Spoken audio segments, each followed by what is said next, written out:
الحمد للہ رب العالمین والعاقبۃ للمتقین الصلاۃ والسلام علیک یا رسول اللہ۔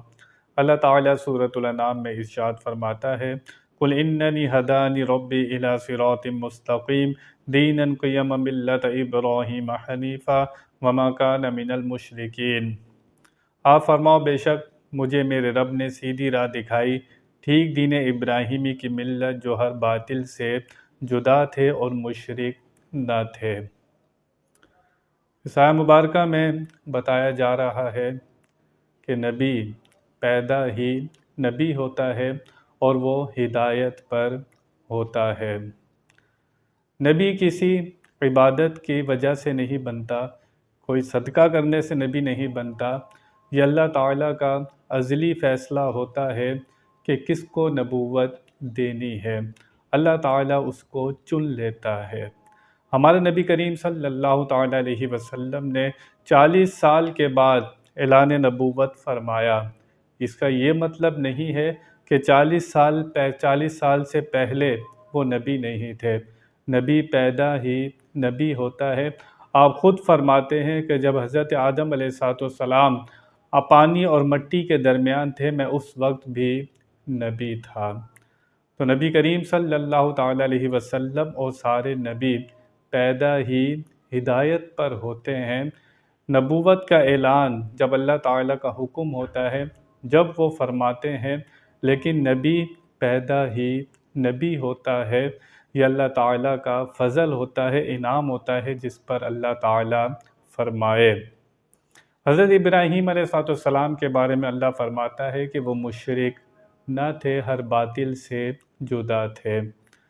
اہل کفار یہ کہا کرتے تھے کہ ہم دین ابراہیمی پر ہیں۔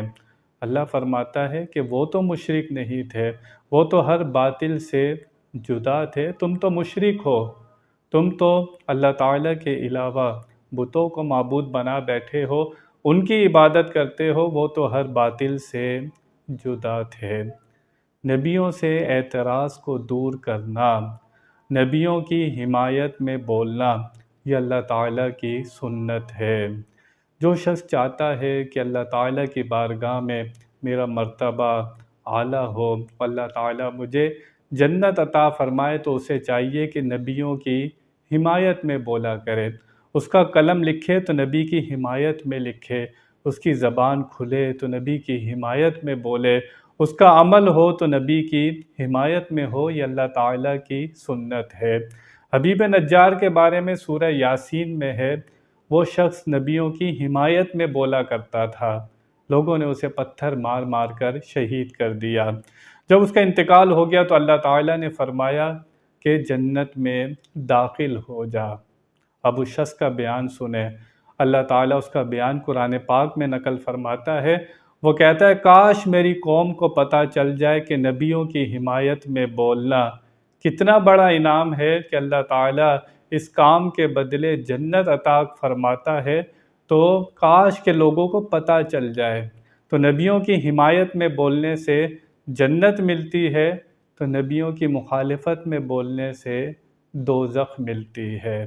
تو یہ اللہ تعالیٰ سے دعا کرتے رہنا چاہیے کہ ہم ہمیشہ نبیوں کا ادب کریں، ان کی تعظیم کریں، ان سے محبت کریں، ان کے فرما بردار بن جائیں۔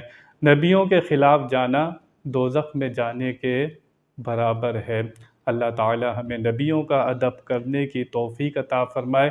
وآخر دعوانا ان الحمد للہ رب العالمین۔